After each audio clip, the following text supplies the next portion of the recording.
In a small village, there lived a boy named Ravi. He was kind, hardworking, and full of dreams. But his family was very poor. Every day, he walked several miles to school, wearing an old pair of shoes that were almost falling apart. The soles were worn thin, the color had faded, and one shoe had a hole so big that his toes peeked through. Still, Ravi loved those shoes. They were a gift from his late father, who had saved for months to buy them. Every morning, before leaving for school, Ravi would carefully clean and polish them.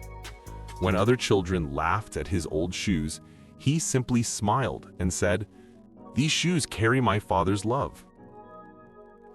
One day, while walking to school, the shoe finally tore apart completely. The strap broke, and he had to stop in the middle of the dusty road. Ravi sat down, holding the shoe close, his eyes filling with tears. The road was long, and he couldn't walk barefoot on the hot ground. As he sat there, an old cobbler passed by, pushing a small cart filled with tools. Seeing the boy in tears, the man stopped and asked gently, "What's wrong, my boy?" Ravi held out the shoe and whispered, "It's broken, and I have no other." The cobbler smiled kindly. "Let me see." He sat beside Ravi, took out his tools, and began repairing the shoe.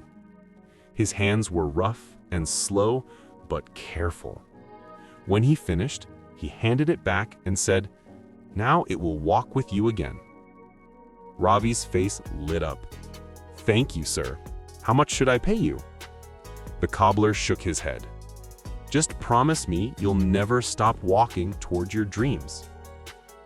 Years later, Ravi became a famous shoe designer. In his office, on a small wooden shelf, stood that same old shoe, still patched and faded, but full of meaning. Whenever people asked about it, he smiled and said, "This old shoe reminds me that kindness, gratitude, and hope can take you further than anything new."